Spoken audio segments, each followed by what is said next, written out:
અમદાવાદમાં ફરી એકવાર નશેડી કાર ચાલકે આતંક મચાવ્યો। વસ્ત્રાપુર વિસ્તારમાં નશામાં ધૂત કાર ચાલકે અનેકને અડફેટે લીધા। અકસ્માત સર્જ્યા બાદ કાર ચાલકે મારામારી પણ કરી। અકસ્માત બાદ સ્થાનિકો સાથે મારામારી કરી। વસ્ત્રાપુર પોલીસ સ્ટેશનમાં ફરિયાદ નોંધવામાં આવી છે। અને આ વખતે સંવાદદાતા અર્પિત જોડાયેલા છે। અર્પિત, આવા નશેડી કાર ચાલકો સામે ક્યારે કાર્યવાહી થશે?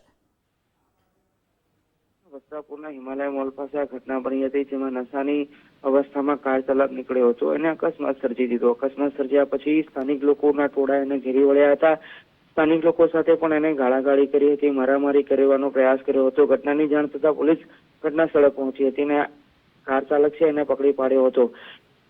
પોલીસ સાથે પણ એને દુર્વ્યવહાર કર્યો હતો, જેના કારણે એની સામે 2 ફરિયાદ નોંધવામાં આવી છે। એક ડ્રિંક એન્ડ ડ્રાઈવની સાથે સ્થાનિક લોકો સાથે મારામારી કરવાની ફરિયાદ વસ્ત્રાપુર પોલીસ સ્ટેશનમાં નોંધાઈ છે। હાલ આરોપીને પકડવામાં આવ્યો છે અને દારૂ ક્યાંથી લાવ્યો હતો, દારૂ ક્યાં પીધો હતો અને એનો આશય શું હતો, એ પ્રકારની વિગતો એકત્રિત કરવાની પોલીસ કામ કરી રહી છે।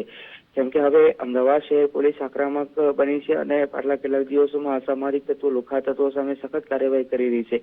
એવામાં આ પ્રકારની ઘટના બની છે, ત્યારે પોલીસ કોઈ પણ પ્રકારનું ચૂક ન રહી જાય આ પ્રકારની ઘટનાઓમાં એનું ખાસ ધ્યાન રાખી રહી છે અને એના કારણે જ આરોપીની ધરપકડ કરી એની પૂછપરછ હાથ ધરી છે।